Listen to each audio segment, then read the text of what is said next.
রুগীটা মারা যাইতেছে, ভাই আসেন একটা ডাক্তারে ডাকতেছি, ভাই আসেন। কোনো গুরুত্ব নাই যে এটা রুগী মারতে, মানুষ মরতেছে নাকি কুত্তার বাচ্চা মরতেছে, ওরা কোনো খেয়াল করে না।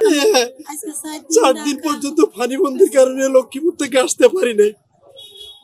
পরে আর নিচে পিজিতে নিচে পিজিতেও নেই পিজিতে বলছে পরীক্ষা করা ছাড়া সবগুলো করার ছাড়া নিয়ে মেলে ভর্তি। এখন কইছে এখানে আনি ভর্তি করার জন্য ডাকে। বিশ্বাসও পাচ্ছি না যে কি করব এখন।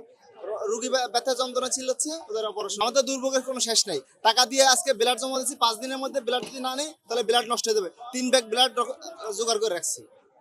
চিকিৎসার কথা কিছু বলে না, শুধু আলো কাছে পাই দস্তখত দিয়ে তাড়াতাড়ি বাইরে। আইসেই বলতেছি ভিতরে ঢুকতেই যাচ্ছে না, বলতেছে কোনো ডক্টর নাই। আপনারা এখন কোথায় নিয়ে যাচ্ছেন? এখন শ্যামলীতে হৃদরোগে নিয়ে যাবো। হৃদরোগে। আপনারা কোথা থেকে আসছেন? আমাদের দিনও শুনবে কি সমস্যা? এই মাথার সমস্যা। কোনো ডাক্তার পান নাই? পরীক্ষা সরকারি রেট হচ্ছে 4,000 টাকা। ওরা আমাদেরকে রিপোর্ট দেয় 6,500 টাকা আমাদের কাছে রাখে, আর মানি রিসিট দেয় 4,000 টাকার।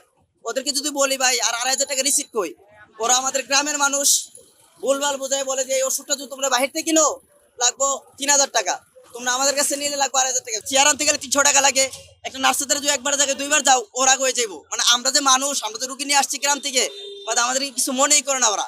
সাধারণ যে স্টাফ গুলো আছে এগুলো তো কুত্তার মতো ব্যবহার করে। রুগীটা মারা যাইতেছে, ভাই আসেন একটা ডাক্তারে ডাকতেছি, ভাই আসেন। কোনো গুরুত্ব নাই যে এটা রুগী মারতে, মানুষ মরতেছে নাকি কুত্তার বাচ্চা মরতেছে, ওরা কোনো খেয়াল করে না।